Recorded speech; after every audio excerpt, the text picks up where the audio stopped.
اعوذ باللہ السمیع العلیم من الشیطان الرجیم بسم اللہ الرحمن الرحیم الحمد للہ وکفی وسلام علی عبادہ الذین اصطفی لا سیما علی محمد المصطفى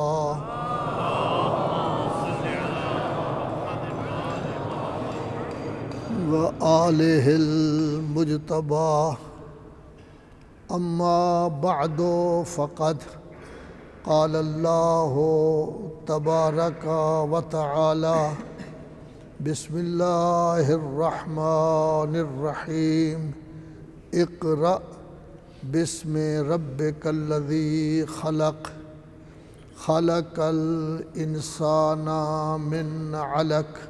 صلوات پڑھیں محمد و آل محمد۔ کل میں نے ذکر کیا تھا کہ اللہ تبارک و تعالی نے جو سب سے پہلی وحی 1444 سال پہلے رسول اعظم پر نازل فرمائی، اس میں تھا اقرأ، پڑھیں بسم ربک، رب کے نام سے۔ ساتھ دلیل بھی موجود تھی، الذی خلق، اسی رب نے آپ کو خلق کیا ہے، تو اس میں کہا گیا تھا پڑھیں۔ تو گویا جیسے رسول اللہ کو حکم ہو رہا ہے، اسی طرح ہم کلمہ گو مسلمانوں کو بھی حکم ہو رہا ہے، پڑھیں یا کوئی کام کریں رب کے نام سے ہونا چاہیے۔ اور صرف وہی 2-3 آیتیں نہیں، بلکہ ارشاد رب العزت ہوتا ہے فَسَبِّحْ بِحَمْدِ رَبِّكَ وَكُن مِّنَ السَّاجِدِينَ۔ اے میرے حبیب، حمد رب کی تسبیح پڑھیں آپ اور سجدہ کرنے والوں میں سے ہو جائیں۔ تو جب ان کو حکم ہے، ہمارے لیے بھی یہی حکم ہوگا۔ ارشاد ہے طلوع شمس سے پہلے بھی تسبیح پڑھیں حمد رب کی، غروب شمس سے پہلے بھی آپ تسبیح پڑھیں، وَمِنْ آنَاءِ اللَّيْلِ، رات کے اوقات میں بھی تسبیح پڑھیں، دن کے اطراف میں بھی آپ تسبیح پڑھیں۔ تو گویا اللہ تبارک و تعالی نے اپنے نبی کو حکم دیا ہے کہ آپ کا کام ہے میری تسبیح پڑھنا، آپ کا کام ہے میری تقدیس بیان کرنا، آپ کا کام ہے میری حمد، آپ کا کام ہے میرے سامنے سجدہ ریز ہونا، آپ کا کام ہے میرے احکام کی پابندی۔ تو جب رسول اعظم صلی اللہ علیہ وآلہ وسلم جیسی عظیم شخصیت کو اللہ یہ حکم دے رہا ہے، تو یہی سب کے سب حکم ہمارے لیے بھی ہیں۔ اب ظاہر ہے کہ اس زمانے میں ایسے کفار تھے جو رسول اللہ کو تنگ کیا کرتے تھے، پریشان کیا کرتے تھے، لیکن اللہ فرما رہا ہے آپ کے رب کا جو حکم ہے آپ صبر کریں، اس حکم کو پہنچائیں۔ تکلیف ہوتی ہے تب پہنچائیں، مصیبت آ رہی ہے تب پہنچائیں، یہ لوگ ہوٹنگ کرتے ہیں تب پہنچائیں۔ قرآن مجید کہہ رہا ہے کہ جس وقت یہ احکام لوگوں تک پہنچانے کا ارادہ کرتے تھے، شور و غوغا بلند ہو جاتا تھا تاکہ ان کی آواز لوگ نہ سن سکیں۔ تو حکم ہو رہا ہے ایسی صورت پیدا ہو جائے تب بھی آپ صبر کریں، فَإِنَّكَ بِأَعْيُنِنَا، آپ اللہ کی نگاہ کے سامنے ہیں، اللہ دیکھ رہا ہے، آپ صبر کریں۔ فَسَبِّحْ بِحَمْدِ رَبِّكَ حِينَ تَقُومُ، کھڑے ہوں تب تسبیح پڑھیں، بیٹھیں تب تسبیح پڑھیں، جس حالت میں ہوں اللہ کا ذکر کریں۔ کیوں؟ جیسے کل میں نے ذکر کیا تھا کہ قرآن مجید ہمیں یہ بتا رہا ہے، اللہ فرماتا ہے سب سے زیادہ ذکر میرا کیا جائے۔ اللہ یہی کہتا ہے کہ سب سے زیادہ ذکر میرا کیا جائے۔ صرف یہ نہیں بلکہ سورہ مزمل میں ارشاد ہے وَاذْكُرِ اسْمَ رَبِّكَ وَتَبَتَّلْ إِلَيْهِ تَبْتِيلًا، آپ اللہ کا نام یاد کریں، ذکر کریں اللہ کا، وَتَبَتَّلْ إِلَيْهِ تَبْتِيلًا، ہر چیز سے منقطع ہو جائیں، ہر چیز کو ایک طرف کر دیں، کسی طرف توجہ نہ کریں، آپ کا تصور کسی طرف نہ ہو بلکہ صرف اور صرف اللہ کی طرف آپ متوجہ ہوں، اللہ ہی آپ کے تصور میں ہو اور آپ اللہ تعالیٰ کا ذکر کیا کریں۔ تو اللہ تبارک و تعالیٰ اپنا ذکر چاہتا ہے، ذکر کثیر چاہتا ہے، اپنی عبادت چاہتا ہے۔ کیوں؟ خالق وہی ہے، رازق وہی ہے، زندگی دینے والا وہی ہے، موت دینے والا وہی ہے۔ یہ سارے کا سارا نظام اللہ تبارک و تعالیٰ کا ہے، لذا اللہ فرماتا ہے بس میرے سامنے جھکو، میری بات مانو، زیادہ سے زیادہ میرا ذکر کرو، سجدے کرو میرے لیے، نمازیں پڑھو میرے لیے، عبادت کرو میرے لیے۔ یاد رکھیں کوئی ایسا کام کریں جس کام میں اللہ کے ساتھ کسی کو بھی شریک قرار دیں، اللہ وہ کام قبول نہیں کرتا۔ میں نے گزشتہ سال مثال کے طور پر ذکر کیا تھا آپ کی خدمت میں، وضو کر رہے ہیں آپ، گرمی کا سخت موسم ہے، آج کل تو سردی ہے، گرمی کا سخت موسم ہے، آپ وضو کر رہے ہیں، یہ وضو کر رہا ہوں، وضو بھی ہو جائے گا اور ساتھ ہی ساتھ فریش ہو جاؤں گا میں۔ اللہ کہتا ہے ایسا وضو مجھے پسند نہیں، وضو وہی ہے جو بس میرے لیے۔ آپ کے ذہن میں یہ تصور آیا کہ ذرا آرام مل جائے گا، وضو ختم، پھر آپ کا یہ وضو نہیں ہے۔ یا مثال کے طور پر ہم نماز پڑھیں، کھڑے بھی ہوتے ہیں، ہم رکوع کی حالت میں جاتے ہیں، سجدہ بھی کرتے ہیں، تصور کر لیں دونوں کام ہو رہے ہیں، واک بھی ہو رہا ہے، ورزش بھی ہو رہی ہے اور ساتھ نماز بھی پڑھ رہے ہیں، اللہ کبھی اس کو پسند نہیں کرتا۔ نماز پڑھ رہے ہیں، عام طور پر جیسے نماز پڑھی جاتی ہے، لیکن آہٹ سنی، قدم کسی کا آ گیا یا کوئی شخصیت آ گئی، ہم نے اس نماز میں خضوع بڑھا دیا، خشوع بڑھا دیا، توجہ بڑھا دی، بڑے بہترین مخرج نکال رہے ہیں۔ اللہ تبارک و تعالیٰ فرماتا ہے یہ اس کی نماز ہے، میری نماز نہیں، میں ایسی نماز پسند نہیں کرتا۔ جہاں بھی شرکت ہو جائے اللہ اس عبادت کو قبول نہیں کرتا۔ لذا اللہ اپنے نبی سے بھی یہی کہہ رہا ہے، ہمیں بھی یہی کہہ رہا ہے، لذا ہمارے لیے بھی حکم ہے۔ 8ویں پارہ میں سورہ اعراف میں ارشاد ہے لِتُؤْمِنُوا بِاللَّهِ وَرَسُولِهِ، اللہ اور رسول پر ایمان لاؤ، وَتُعَزِّرُوهُ، دل سے عزت کرو اللہ کے رسول کی، وَنَاصَرُوهُ، اللہ کے رسول کی آپ کیا کریں؟ مدد بھی کریں، اور پھر اس نور کی اتباع کریں جس نور کو اس کے ساتھ ان کے ساتھ ہی نازل کیا گیا ہے۔ اس میں پھر آخر میں کہا گیا وَتُسَبِّحُوهُ، آپ کو بھی چاہیے اللہ کی تسبیح پڑھیں بکرتاً واسیلہ، صبح بھی شام بھی۔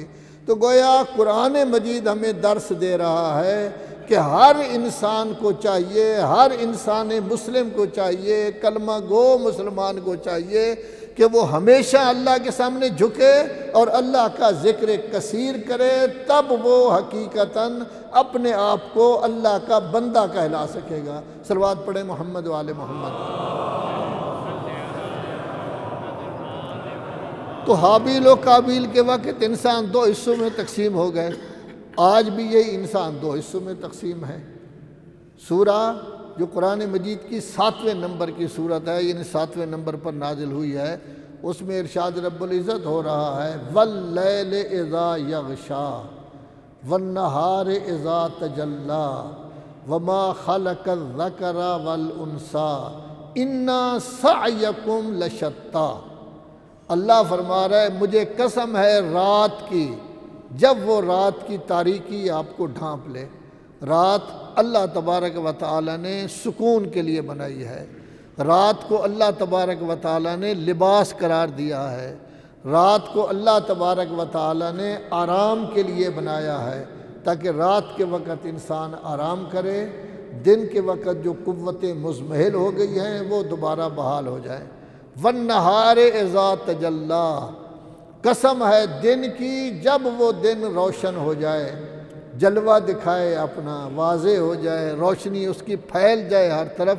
دن کو اللہ تبارک و تعالیٰ نے کام کاج کے لیے بنایا ہے، کسب معاش کے لیے بنایا ہے، علم کے حصول کے لیے بنایا ہے۔ جو کام بھی انسان کرتا ہے وہ دن کو کام کرے گا اور رات جو ہے وہ آرام کے لیے ہے۔ وَمَا خَلَقَ الذَّكَرَ وَالْأُنثَىٰ، قسم ہے اس ذات کی جس نے لڑکے بھی پیدا کیے ہیں لڑکیاں بھی پیدا کی ہیں۔ سلسلہ توالد و تناسل کے علاوہ بھی نظام کے چلانے کے لیے دوئیت کی ضرورت ہے کہ ایک طرف مرد ہوں ایک طرف عورتیں ہوں، ان کے کام بھی تقسیم ہیں تاکہ گھر کا نظام بھی بہتر انداز میں چلے، بچوں کی پرورش بھی بہتر انداز میں ہو، اور باہر کا نظام بھی بہترین انداز میں چلتا رہے۔ لذا اللہ اپنی قسم کھا کر کہہ رہا ہے کہ قسم ہے اس ذات کی جس نے مرد کو بھی پیدا کیا، عورت کو بھی پیدا کیا۔ اس کے بعد یہ 3 قسمیں کھانے کے بعد قسم ہے رات کی جب اس کی تاریکی ڈھانپ لے، قسم ہے دن کی جب وہ روشن ہو جائے، قسم ہے اس ذات کی جس نے ذکر و انثیٰ کو پیدا کیا ہے۔ ان سعیکم لشتی، ان بھی تاکید کے لیے ہے، شتی پر لام بھی تاکید کے لیے ہے۔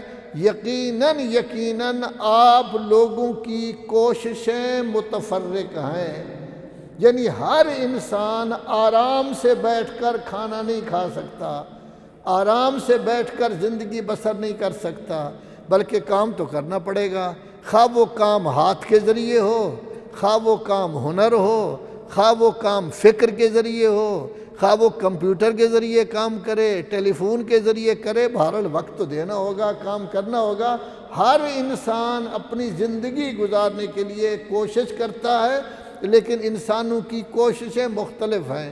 آپ ایک طرف دیکھیں، مثلا آپ نیک لوگ ہیں، آپ کوشش کرتے ہیں اچھے کام کرنے کی، لیکن آپ کے ساتھ دوسرے لوگ ڈاکو موجود ہیں، چور موجود ہیں، اچکے موجود ہیں، قاتل موجود ہیں، دہشت گرد موجود ہیں۔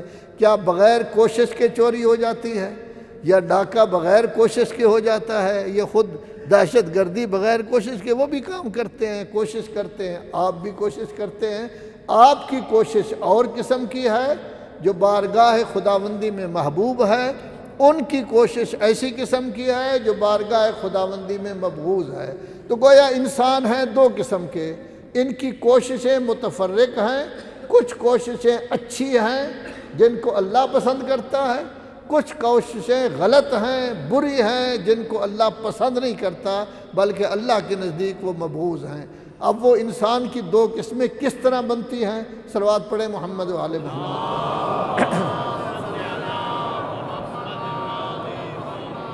فَأَمَّا مَنْ أَعْطَى وَاتَّقَى وَصَدَّقَ بِالْحُسْنَى فَسَنُيَسِّرُهُ لِلْيُسْرَى، یہ پہلا تذکرہ ہے آپ لوگوں کا۔ فَأَمَّا مَنْ أَعْطَى، ایک کوشش ہے اس آدمی کی جو دینے والا ہے۔ اب دینے والا پیسے بھی ہو سکتے ہیں، دینے والا سفارش بھی ہو سکتی ہے، دینے والا کسی کا کام کرنا بھی ہو سکتا ہے، دینے والا کسی کو نوکری دینا بھی ہو سکتا ہے۔ یعنی وہ شخص جس کے پاس دوسرا شخص آئے، اپنا کام لے کر آئے اور یہ اس کا کام کر دے تو یہ بن جائے گا اعطا، دینے والا، اعطا کرنے والا۔ اب ظاہر ہے کہ آپ مجھ سے بہتر جانتے ہیں، معطی دینے والا یقیناً بہتر ہوتا ہے اس سے جو لینے والا ہو۔ لینے والا محتاج ہوتا ہے، دینے والا نے اس کی احتیاج کو ختم کیا ہے۔ جیسے عام طور پر آپ سنتے رہتے ہیں کہ کرسی پر بیٹھنے والے جب پھنس جاتے تھے، مشکل میں پڑ جاتے تھے، ان کی مشکل حل نہیں ہوتی تھی، اطراف میں بیٹھے ہوئے ساتھی ان کی مشکل حل نہیں کر سکتے تھے، ان کو اپنی کرسی چھوڑ کر، منبر چھوڑ کر جانا پڑتا تھا کس کے پاس؟ اس ذات کے پاس جو مزدوری کر رہے ہیں۔ مالک مزدوری کر رہے ہیں، یہ لوگ اوپر ہیں مزدوری کر رہے تھے، ان کے پاس جانا پڑتا۔ انہوں نے کبھی یہ نہیں کہا کہ چودھری خود بن جاتے ہو، کام کے لیے ہمارے پاس آ گئے ہو۔ یہ ہماری ذہنیت ہو سکتی ہے چونکہ ہم چھوٹے لوگ ہیں، ہو سکتا ہے کوئی ایسا آدمی ہمارے پاس ہے، ہم کہیں جی آپ تو میری مخالفت کرتے ہیں، کام کے لیے آگے، لیکن وہ تو بہرحال اللہ علیہ مشاکل تھے، ان کی خدمت میں جاتے، وہ مشکل ان کی حل کر دیتے، تو وہ ہمیشہ کہا کرتے تھے ایسی خدا نہ کرے کوئی ایسی مشکل آئے جس میں علی موجود نہ ہو۔ تو ایک ہے دینے والا، ایک ہے لینے والا۔ دینے والا ہمیشہ افضل ہوتا ہے لینے والے سے۔ اب میں نے عرض کیا ہے کہ دینے سے مراد صرف پیسہ نہیں، ہر قسم کی مشکل حل کرنے والا گویا وہ دینے والا ہے۔ اسی لیے ہمیں کہا گیا ہے گداگری نہ کرو، دست سوال دراز نہ کرو، کسی کے پاس مانگنے کے لیے نہ جاؤ، کسی کے پاس سوال کرنے کے لیے نہ جاؤ۔ جس نے آپ کے سوال کو حل کرنا ہے وہ بھی اسی طاقت سے کرے گا جو اللہ نے دی ہے۔ اصل دینے والا اللہ ہے، کیوں نہیں سیدھا آپ اللہ کی طرف رجوع کرتے، اللہ ہی سے دعا مانگتے؟ 2 رکعت نماز پڑھ لیں، قرآن مجید کو سامنے رکھیں، 2-4 آیتیں قرآن مجید کی پڑھ لیں، قرآن مجید آپ کے سامنے کھلا ہوا ہو، ہاتھ سوال کے لیے دراز کریں، اللہ سے مانگیں، اللہ آپ کا سوال پورا کر دے گا، آپ کی حاجت پوری کر دے گا۔ اسی لیے اللہ فرماتا ہے وَاسْتَعِینُوا بِالصَّبْرِ وَالصَّلَاةِ، جب بھی کوئی تکلیف ہو تو مدد حاصل کرو، اس سے نہیں، افراد سے نہیں، بلکہ سب سے پہلے تو صبر کرو، جزا فضا نہ کرو، دین کے دائرہ کے اندر رہو، خواہ تکلیف ہے۔ دوسرا 2 رکعت نماز پڑھ کے دعا کرو، خداوند عالم دعا قبول کرے گا۔ تو پہلا مرحلہ ہے فَأَمَّا مَنْ أَعْطَى، کہ جو دینے والا ہے وہ یقیناً بہتر ہے اس سے جو لینے والا ہو۔ دوسرا وَاتَّقَى، اب دینے والا جب دے رہا ہے، کیا ایسا تو نہیں کہ خود چوری کرتا ہے؟ وہ ڈاکو ایک ہوتا تھا محمد خان، لوگ ذکر کرتے تھے وہ بڑا اچھا ڈاکو ہے، ڈاکے مارتا ہے اور غریبوں کی شادیاں کرا دیتا ہے، ان کی مدد کرتا ہے۔ ایسی مدد کو اللہ تبارک و تعالیٰ قبول نہیں کرتا۔ کیوں؟ انما یتقبل اللہ من المتقین، اللہ فقط اسی کی کسی کام کو قبول کرتا ہے جب وہ متقی ہو تو۔ لذا فاما من اعطى واتقى، واتقى کا مطلب یہ ہے کہ متقی ہو۔ متقی کس کو کہتے ہیں؟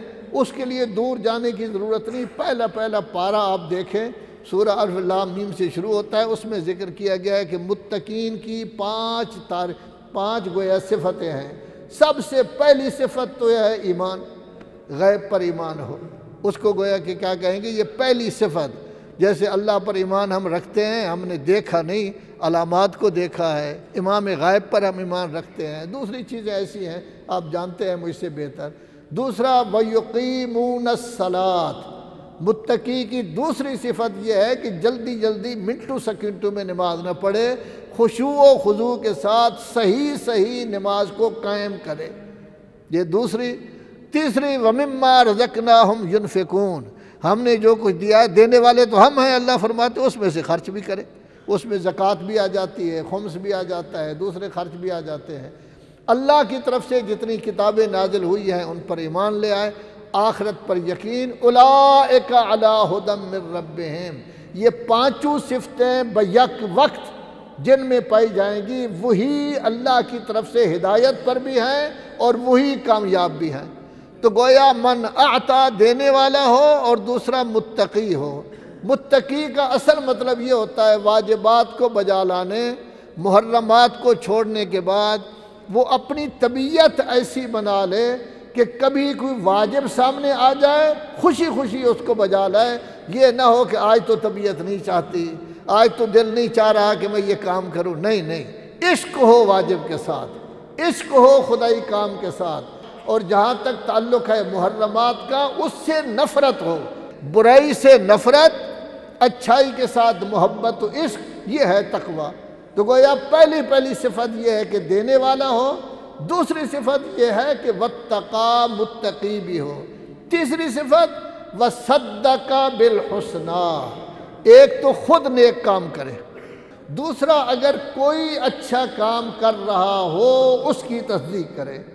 اس کی ایک صورت تو ہو سکتی ہے جو 24ویں پارے کی پہلی آیت ہے، والذی جاء بالصدق وصدق بہ اولئک ھم المتقون، ایک وہ ذات ہے جو سچائی لے کر آئی ہے، ایک وہ ذات ہے جس نے اس سچائی کی تصدیق کی ہے، لانے والے بھی تصدیق کرنے والے بھی یہ سب کے سب متقین کہلائیں گے۔ تو سچائی لانے والے کون ہیں؟ رسول اعظم صلی اللہ علیہ وآلہ وسلم، سب سے پہلے مصدق مولا کائنات امیر المومنین علی ابن ابی طالب۔ نعرہ تکبیر، نعرہ رسالت، نعرہ حیدری۔ گویا والذی جاء بالصدق، سچائی لے آئے ہیں، وصدق بہ اولئک ھم المتقون، اگلی آیت بھی انہی کی تعریف میں ہے۔ تو گویا جو کچھ رسول اللہ صلی اللہ علیہ وآلہ وسلم اللہ کی طرف سے لے کر آئے ہیں وہ سب کچھ صدق ہے، حق ہے، ہم اس کی تصدیق کریں۔ ایک صورت یہ، دوسری صورت اس کی اور بھی ہے، وہ یہ ہے کہ کوئی اچھا کام کر رہا ہو سکتا ہے مجھے ان سے محبت ہو، تھوڑی سی کمی ہوگی تب بھی آدمی اس کی تعریف کر دیتا ہے، ہو سکتا ہے اس سے نفرت ہو۔ اگر نفرت ہو تو دوسرے کا اچھا کام عام طور پر لوگ پسند نہیں کرتے، لیکن قرآن کہہ رہا ہے نہیں، خود بھی اچھے کام کرو، اور اگر کوئی اور اچھا کام کر رہا ہے اس کو بھی اچھا ہی سمجھو، تصدیق کرو۔ مثلا خود کام انسان کر رہا ہے اچھا تو ٹھیک ہے، لیکن اس کا مخالف کر رہا ہے، دشمنی ہے، ذاتی دشمنی ہے، لڑائی جھگڑے ہیں، جب کہا جائے گا اس نے یہ اچھا کام فلاں کام اچھا کیا، نہیں اندر سے کھوٹا ہے، منافق ہے، دکھاوے کے لیے کیا ہوگا، نہیں ایسی بات نہیں، اچھا کام ہے تو اس کو اچھا کہو، دشمن کہے کرے تب بھی وہ اچھا کام ہے، خود کریں تب بھی اچھا کام ہے، جس کے ساتھ محبت ہے وہ کرے۔ تو گویا اپنے آپ کو انسان اس سٹیج تک لے جائے کہ ہر اچھے کام کو خود بھی کرے، اور اگر وہی اچھا کام کو دوسرا کر رہا ہے تو کیڑے نہ نکالے، بلکہ کہے ہاں جی یہ کام اس نے اچھا کیا ہے، یہ بھی صدق بالحسنی میں آئے گا۔ اور میں سمجھتا ہوں یہ کام عام طبع کے لیے کافی مشکل ہے کہ وہ کبھی اپنے دشمن کے بارے میں سوچیں کہ اس نے بھی کوئی اچھا کام کیا ہے۔ تو گویا پہلی صفت ہے دے، دوسری صفت ہے کہ وہ متقی ہو، تیسری صفت آپ لوگوں کی بیان کی گئی ہے کہ اچھا کام کریں اور اچھے کام کی تصدیق کریں۔ اللہ تبارک و تعالیٰ فرماتا ہے اس طرح کے کام کرنے والے جو لوگ ہیں، دینے والے ہیں، متقی ہیں، اچھا کام خود بھی کرتے ہیں، تصدیق بھی کرتے ہیں، فَسَنُيَسِّرُهُ لِلْيُسْرَىٰ، اللہ فرما رہا ہے ہم اس کے لیے اور زیادہ آسانیاں پیدا کر دیں گے، دینے میں بھی آسانی، تقوی میں بھی آسانی، اور صدق حسنہ میں بھی آسانی پیدا کر دیں گے۔ صلوات پڑھیں محمد و آل محمد پر۔ اب دوسری طرف وہ لوگ جو اس کے اپوزٹ ہیں، وَأَمَّا مَنْ بَخِلَ، وہ لوگ جو بخل کریں، یہ تھا نا اعطا دینے والا، وہ ہے بخیل، بخل کرتا ہے۔ اب جو بخل کرتا ہے آدمی، بخل مذموم صفت ہے، بری صفت ہے، اللہ اس کو پسند نہیں کرتا۔ جانتے ہیں آپ کے حاتم طائی مسیحی تھا، لیکن اسلام میں بھی اس کی تعریف کی جاتی ہے، کیوں؟ اس واسطے کہ وہ سخی تھا۔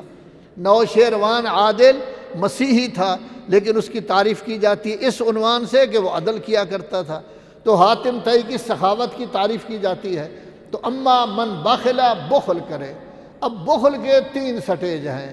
پہلے سٹیج تو یہ ہے کہ ایک آدمی اپنے اوپر بھی صرف کرتا ہے، اپنی اولاد پر بھی صرف کرتا ہے، خاندان پر بھی صرف کرتا ہے، دوسرے لوگوں کی مدد کے لیے تیار نہیں ہوتا، اس کو بھی بخیل کہیں گے۔ ایک دفعہ ایسا ہے کہ نہیں، اپنے لیے بھی خرچ کرتا ہے، اولاد کے لیے بھی خرچ کرتا ہے، لیکن خاندان والوں کو، دوستوں کو دینے کے لیے تیار نہیں ہوتا، یہ بخل کا ذرا بڑا درجہ ہو جائے گا۔ تیسری قسم یہ ہے کہ پیسہ جمع ہے، کروڑوں کا مالک ہے، لباس ایسا ہے کہ جیسے پتہ چلتا ہے بیچارہ مانگنے والا ہے، نہ خود کھاتا ہے، نہ اولاد کو کھلاتا ہے، نہ کسی کو دیتا ہے۔ سب سے برا یہ شخص ہے کہ اس سے حساب لیا جائے گا امیروں والا، زندگی گزار رہا ہے غریبوں والے، اس سے حساب لیا جائے گا غنیوں والا، اغنیاء والا، اور زندگی گزار رہا ہے فقیروں والے۔ یہ سب سے برا آدمی ہے جو نہ خود کھاتا ہے، نہ اولاد کو دیتا ہے، نہ رشتہ داروں کو، نہ کسی کو خرچ نہیں کرتا، جتنا پیسہ ہوتا ہے جمع کر کے رکھ لیتا ہے۔ ایسے لوگوں کے لیے کہا گیا ہے کہ انہی کا پیسہ قیامت کے دن ان کے لیے اس طرح بن جائے گا، لوہے کا ہار ہوگا، اس کے گلے میں بھی ڈالا جائے گا، اس کی ٹانگوں میں بھی ڈالا جائے گا۔ 10ویں پارے میں آیت موجود ہے۔ تو اما من بخلا، اسی لیے کہا گیا ہے کہ در حقیقت جتنا انسان خرچ کرتا ہے اتنا اللہ زیادہ دیتا ہے۔ کیوں؟ اللہ جب یہ فرماتا ہے کہ تھوڑا سا خرچ کرو گے تو 10 گنا، 10 گنا صرف ثواب نہیں، مال بھی مل جائے گا۔ یا اللہ کہتا ہے من یقرض اللہ قرضا حسنا فیضاعفہ لہ اضعافا کثیرا، اللہ کو اگر قرض حسنہ دو اللہ بہت زیادہ گناہ دے گا، بہت زیادہ۔ اب ظاہر ہے کہ قرآن مجید میں ایک روایت ہے حضرت امام جعفر صادق علیہ السلام کی، کثیرہ جو قرآن مجید میں آیا ہے اس کا معنی انہوں نے کیا ہے 80، یعنی گویا اللہ تبارک و تعالیٰ 80 گنا دے گا جو آدمی خرچ کرتا ہے۔ 80 گنا صرف ثواب نہیں، مال میں بھی اضافہ ہو جائے گا۔ تو بخل کرنے کا کیا فائدہ جب خرچ کرو گے اور زیادہ ملے گا، خرچ کرو گے اور زیادہ ملے گا۔ حضرت امام جعفر صادق علیہ السلام کی خدمت میں ایک آدمی حاضر ہوا، مدد کا طالب تھا، اپنے آدمی سے پوچھا ہاں جی کتنا پیسہ موجود ہے؟ جی 400 درہم موجود ہے۔ فرمایا لے آؤ، لے آئے، وہ جا کے 400 درہم دے دیا ان کو۔ تو وہ کہنے لگا کہ مولا آپ نے ان کو تو دے دیا ہے، اب شام کا خرچہ تو نہیں ہے، شام کے مصارف کیسے پورے ہوں گے؟ مہمان ہوتے ہیں، گھر والے ہیں، انہوں نے کھانا ہے، ہمارے پاس تو خرچ نہیں ہے اس کے بعد یہ۔ تو امام خاموش ہو گئے۔ تھوڑی دیر بعد ایک مومن آپ جیسے تشریف لے آئے امام کی خدمت میں، اور انہوں نے کہ 4000 امام کی خدمت میں پیش کیا۔ تو حضرت نے فرمایا میں نے اللہ کے ساتھ تجارت کی تھی، 400 دیا تھا، 4000 مجھے مل گیا ہے۔ تو گویا بخل کرنے کی بجائے اگر انسان خرچ کرے، جتنا خرچ کرے گا اس سے کئی گنا اللہ تبارک و تعالیٰ اسے دنیا میں بھی دیتا ہے اور آخرت میں بھی دے گا۔ تو پہلا کام ہے اما من بخلا، جو شخص بخل کرتا ہے۔ دوسرا واستغنا، اپنے آپ کو بے نیاز سمجھتا ہے، وہ اللہ کے گھر نہیں آتا، مسجد میں نہیں آتا، اس کے لیے ماہ رمضان نہیں ہے، اس کے لیے حج کا زمانہ کوئی نہیں، اس کے لیے زکوٰۃ کے کوئی ایام نہیں، کوئی کام نہیں کرتا۔ وہ سمجھتا ہے میں بے نیاز ہوں، مجھے ضرورت نہیں، میرے پاس ڈھیر ساری رقم ہے، امیر آدمی ہوں، دولت مند ہوں، سب کچھ دیا ہوا موجود ہے، نمازیں تو وہ پڑھیں جن کے پاس روٹی نہیں ہے، میرے پاس تو سب کچھ موجود ہے۔ گویا یہ شخص اپنے آپ کو بے نیاز سمجھتا ہے، اس کو اللہ کی ضرورت نہیں، اس کو اللہ کی کوئی ضرورت نہیں ہے۔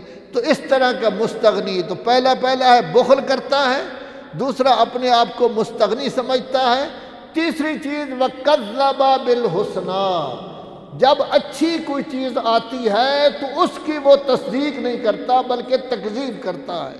خواہ یہ اچھی چیز لانے والے رسول اللہ ہوں، وَالَّذِي جَاءَ بِالصِّدْقِ وَصَدَّقَ بِهِ، رسول اللہ سچائی لے آئے، مولا کائنات نے تصدیق کی، اور اس طرح کے لوگ تکذیب کیا کرتے تھے۔ یا کوئی اور آدمی اچھا کام کر رہا ہو اور دوسرے کہیں نہیں یہ اندر سے کھوٹا ہے، یہ فلاں ہے، یہ فلاں، وہ گویا کہ تکذیب کرتا ہے اچھے کام کی۔ اللہ تبارک و تعالیٰ فرماتا ہے جو دینے والا ہے ایک، متقی ہے دو، اچھائی کرتا بھی ہے اور تصدیق بھی کرتا ہے، ہم ان کے لیے آسانیاں پیدا کریں گے۔ اور جو بخیل ہے اور اپنے آپ کو مستغنی سمجھتا ہے، اچھائیوں کی تکذیب کرتا ہے، غلط روی کی طرف چلا جاتا ہے، اس کے لیے جو آسانیاں ہیں وہ بھی مشکل ہو جائیں گی اور اس کی زندگی دوبھر ہو جائے گی۔ تو گویا مطلب یہ ہوا اچھا کام کرو گے اللہ کی توفیق شامل حال ہوگی، جو غلط کام کرے گا اللہ اس کے ساتھ کوئی تعلق نہیں رکھتا۔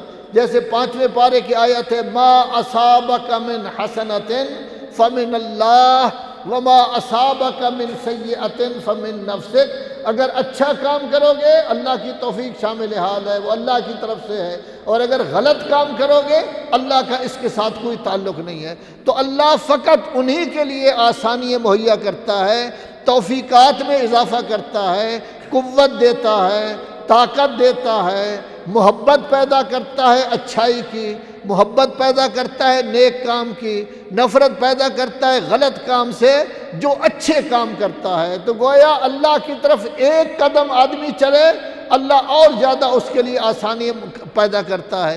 جیسے اللہ فرما رہا ہے وَالَّذِينَ جَاهَدُوا فِينَا لَنَهْدِيَنَّهُمْ سُبُلَنَا، تھوڑا سا چلیں، کوشش کریں اللہ کے احکام پر عمل کرنے کی، مجاہد بننے کی، کوشش کرنے کی، اچھا کام کرنے کی، ہم خود بخود تیرے لیے راستے مہیا کر دیں گے تاکہ تیرا اچھا کام اور بڑھتا رہے۔ کیوں؟ ان اللہ لمع المحسنین، اچھے کام کرنے والوں کا ہمیشہ اللہ ساتھ دیتا ہے۔ صلوات پڑھے محمد و آل محمد پر۔ تو گویا اللہ تبارک و تعالی نے انسانوں کی دو قسمیں کر دی، ایک طرف دینے والے، متقی، اچھا کام کرنے والے اور اچھائی کی تصدیق کرنے والے، اللہ اس کے لیے آسانیاں مہیا کرتا ہے۔ دوسری طرف کنجوس، بخیل، اپنے آپ کو مستغنی سمجھنے والے، اچھائیوں کی تکذیب کرنے والے، یہ مشکلات میں پڑے رہیں گے، ان کے لیے اچھائی نہیں ہو سکتا ہے کچھ وقت ان کا آرام سے گزر جائے، لیکن ایک وقت ایسا آئے گا کہ پھر یہ مصیبت میں ہوں گے۔ آپ دیکھتے ہی ہیں کتنے لوگ ہیں جو بڑے بڑے اپنے آپ کو سمجھتے تھے، بہت بڑے طاقتور سمجھتے تھے، ہمیں کوئی ہاتھ نہیں ڈال سکتا، لیکن جب مصیبت آئی ہے تو کوڑی کوڑی کے وہ محتاج ہو جاتے ہیں۔ کتنے بادشاہ تھے، اپنے آپ کو کتنا بڑا سمجھتے تھے، ان کی اولاد، ان کی بیگمات، ان کی بیٹیاں لوگوں کے گھروں میں برتن صاف کر کے کام کیا کرتی تھی۔ آپ لوگوں کے کتنے صدور تھے، کتنے بڑے بڑے لوگ تھے، لیکن ان کو اس طرح نکالا گیا کہ کھانے کے لیے بھی ان کو کچھ نہیں ملتا تھا۔ تو در حقیقت انسان عبرت حاصل نہیں کرتا، انسان سوچتا نہیں ہے کہ جو کچھ اس کے ساتھ ہوا ہے ہمارے ساتھ بھی ہو رہا ہے۔ اچھا انسان وہ ہے جو اپنے آپ کو تابع فرمان بنائے خداوند عالم کا، اللہ کے ہر حکم پر عمل کرے۔ اللہ فرماتا ہے جب میرے حکم پر تو عمل کر رہا ہے میں ہمیشہ تیرا ساتھ دوں گا اور تکالیف سے تجھے محفوظ رکھوں گا۔ صلوات پڑھے محمد و آل محمد پر۔ پھر بھی صلوات پڑھے محمد و آل محمد پر۔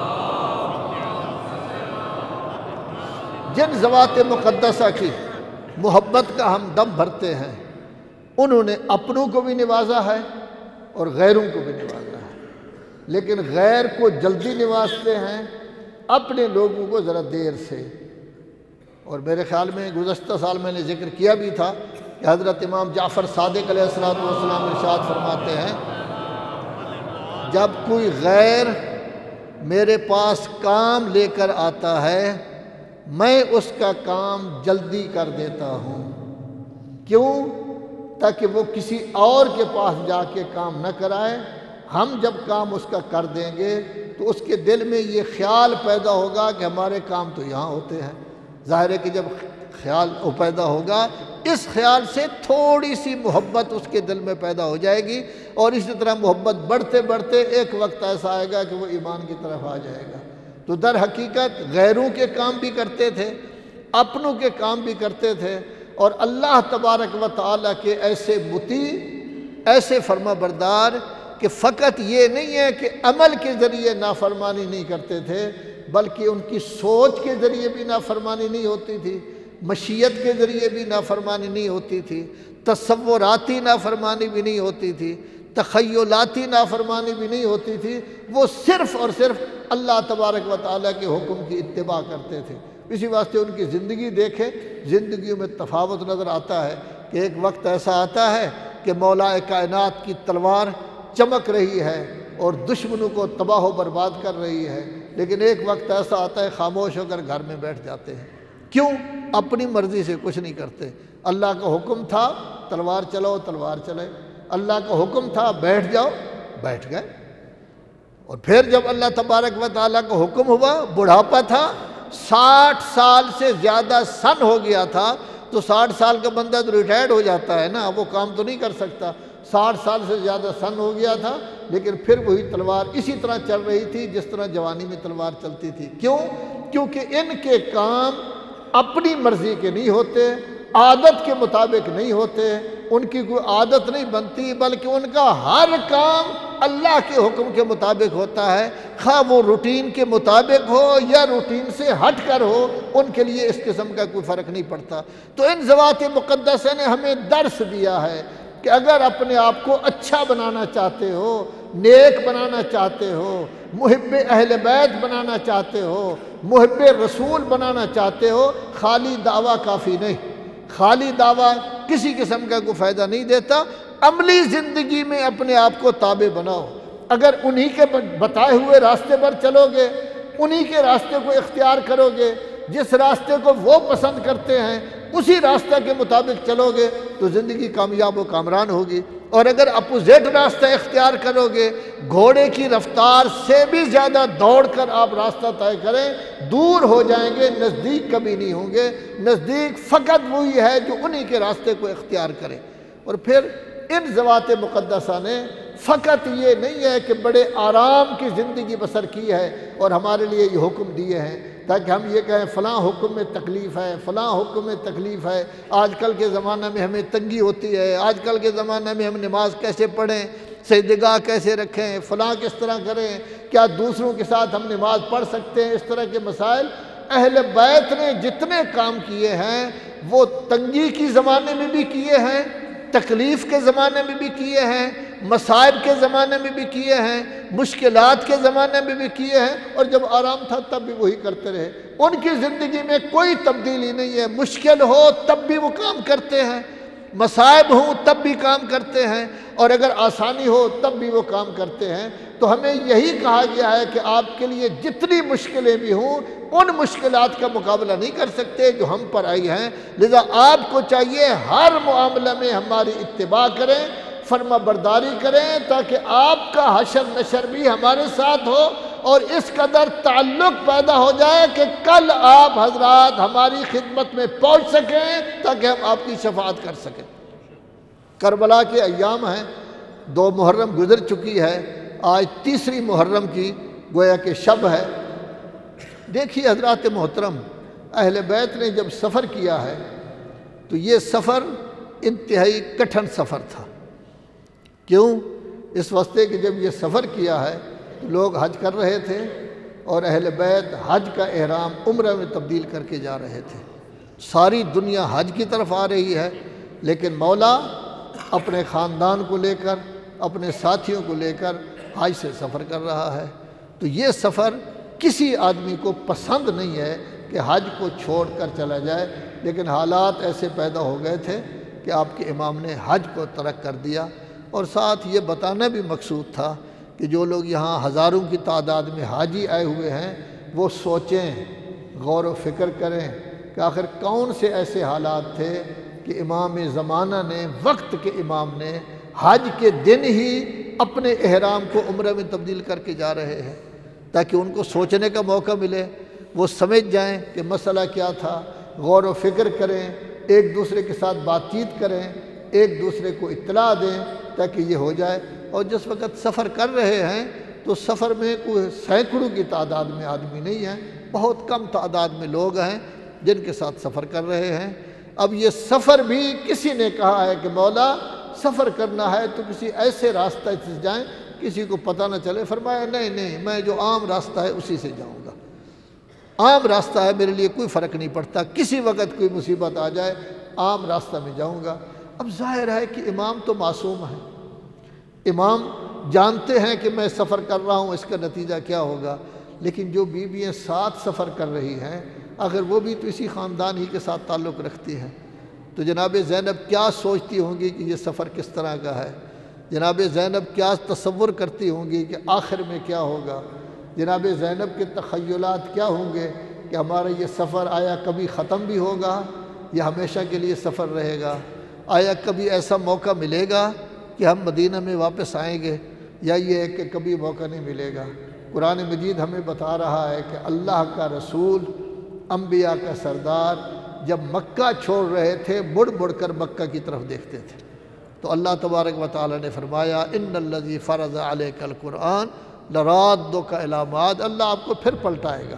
لیکن اہل بیت جب جا رہے ہیں تو اہل بیت نے تو پلٹ کر نہیں آنا، زینب بھی جانتی ہے کہ یہ پلٹ کر نہیں آئیں گے۔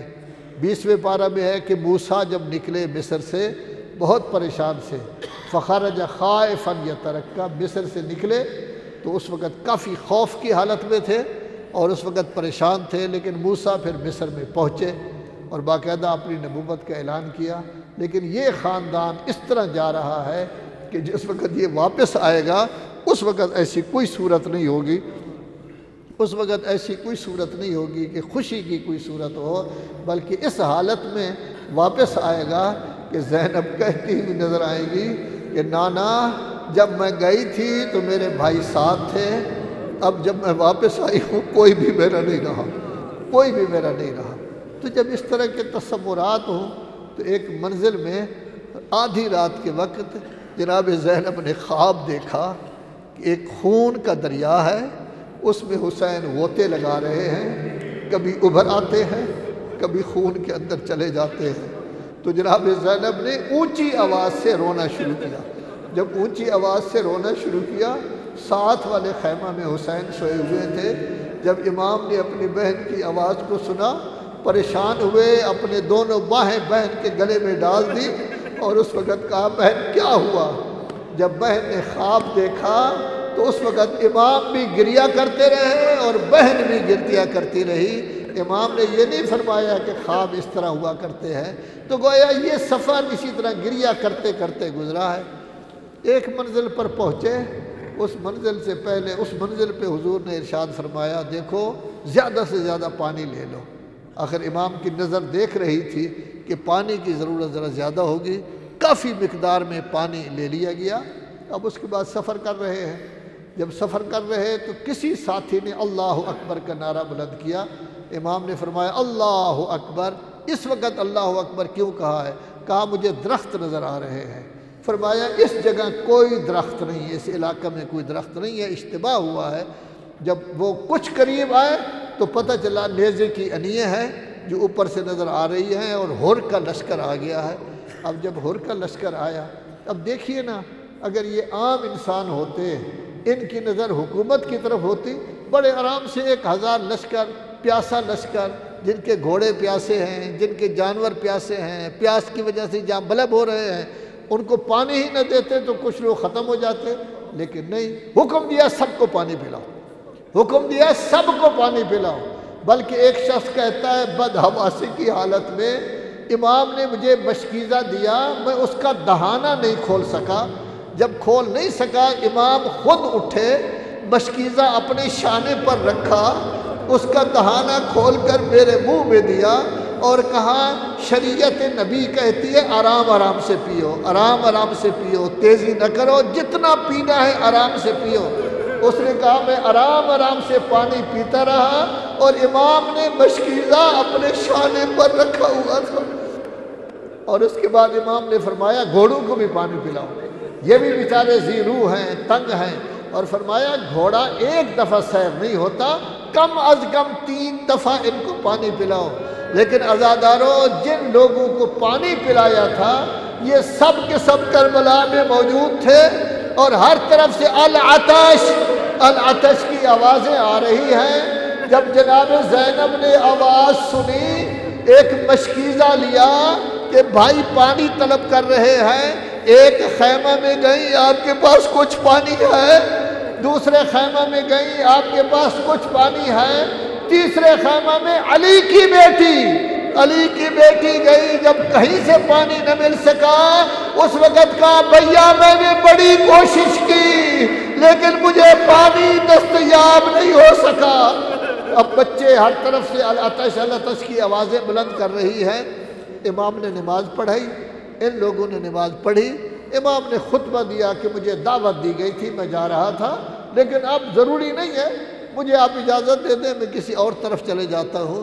لیکن ہر کے لشکر نے اجازت نہیں دی۔ بہرحال امام نے سفر کیا، ایک منزل پر آئے جس کو کہتے ہیں منزل شراف۔ جب اس منزل پر پہنچے ہیں، بیٹھے ہوئے تھے، کیا دیکھتے ہیں کہ 2 انسان گزر رہے ہیں، تو کسی نے کہا یہ ہمارے اسدی قبیلہ کے ساتھ تعلق رکھتے ہیں، فرمایا ان کو بلاؤ۔ جب دونوں کو بلایا گیا تو امام نے پوچھا آپ بتائیں کوفہ کا کیا حال ہے، کوفہ کا کیا حال؟ وہ کہنے لگے مولا آپ مہربانی فرمائے ذرا تنہائی میں تشریف لے آئیں، ہم آپ کو بتائیں کہ کوفہ میں کیا ہو رہا ہے۔ حضرت نے فرمایا میری کوئی چیز چھپی ہوئی نہیں ہے ان سے، میں ان سے کوئی چیز نہیں چھپانا چاہتا، آپ ہمیں بتائیں کہ کوفہ میں کیا ہوا۔ تو انہوں نے بتایا مولا ہم دیکھ کر آئے ہیں چھوٹے چھوٹے لڑکوں نے حضرت مسلم کی ٹانگوں میں رسیاں ڈالی ہوئی ہیں اور ان کو گلیوں میں پھرا رہے ہیں، گلیوں میں پھرا رہے ہیں اور کہہ رہے ہیں کہ یہ حسین کا سفیر تھا، دیکھ لو یہ حسین کا سفیر تھا۔ امام نے فرمایا ذرا تفصیل سے بتائیں۔ اس نے جنگ ذکر کی کہ 700 کا لشکر آیا، ناکام ہوا، پھر 700 کا لشکر بھیجا گیا، امام حضرت مسلم کے ساتھ دھوکہ کیا گیا، ایک گڑھا کھود کر اس کو اوپر سے کوئی چیز ڈال دی گئی، اس گڑھا میں وہ گر گئے تھے، تب ان کو گرفتار کیا گیا ہے۔ اور بتایا جب مسلم کو لایا گیا ہے نا ابن زیاد کے دربار میں، تو ابن زیاد کو انہوں نے سلام نہیں کیا۔ کسی نے کہا امیر کو سلام تو کریں، کہا نہیں سلام میں صرف اپنے امیر کو کر سکتا ہوں، میرا امیر حسین ہے، میں کسی اور کو ماننے کے لیے تیار نہیں۔ اور حالت یہ تھی ہونٹ کٹ چکا تھا، دانت ٹوٹ چکے تھے، خون جاری تھا۔ اس وقت آپ کے مسلم نے یہ کہا کہ مجھے پانی چاہیے۔ جب پانی کا کہا گیا تو ایک شخص پیالہ پانی کا لے آیا، مسلم پینا چاہتے ہیں، خون پیالے کے اندر گر گیا۔ پھر دوسری دفعہ لایا گیا، مسلم پینا چاہتے ہیں لیکن پھر خون گر گیا۔ میں عرض کروں گا مسلم تو اس حسین کا سفیر ہے جس کے چھوٹے چھوٹے بچے 3 دن پیاسے رہے، اب کس طرح تو یہ پانی پیے؟ اب اس کو دارالامارہ کے اوپر لے جایا گیا، وہاں سے شہید کر کے لاش نیچے ڈال دی گئی۔ اب چھوٹے چھوٹے لڑکے رسیے ڈال کر لاش کو لے کر جا رہے ہیں۔ عزادارو، آپ کے امام کی آنکھوں میں آنسو ہیں، خیمہ میں تشریف لے آئے، مسلم کی دونوں بیٹیوں کو بلایا، ایک بیٹی کو دائیں زانو پر بٹھایا، دوسری بیٹی کو بائیں زانو پر بٹھایا، کبھی اس کے بال چوم رہے ہیں، کبھی اس کی پیشانی چوم رہی ہے۔ اہل بیت کی بیٹیاں تھیں، سمجھ گئی مامو کیا ہم یتیم ہو گئی، کیا ہم یتیم ہو گئے ہیں؟ فرمایا میں تیرا بابا ہوں، عباس تیرا بابا ہے، اکبر تیرا بھائی ہے، قاسم تیرا بھائی ہے۔ عزادارو، جب کربلا میں امام کا ورود ہوا تو اس وقت ایک چھوٹی بچی آئی اور کہنے لگی بابا آپ زمین پر بیٹھ جائیں۔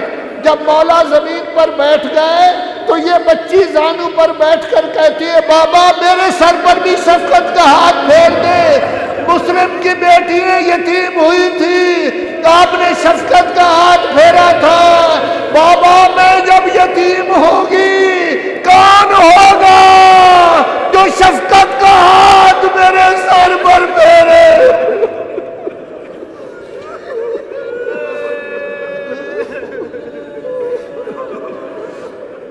اللہ لعنت اللہ علی القوم الظالمین وسيعلم الذين ظلموا أي منقلب ينقلبون۔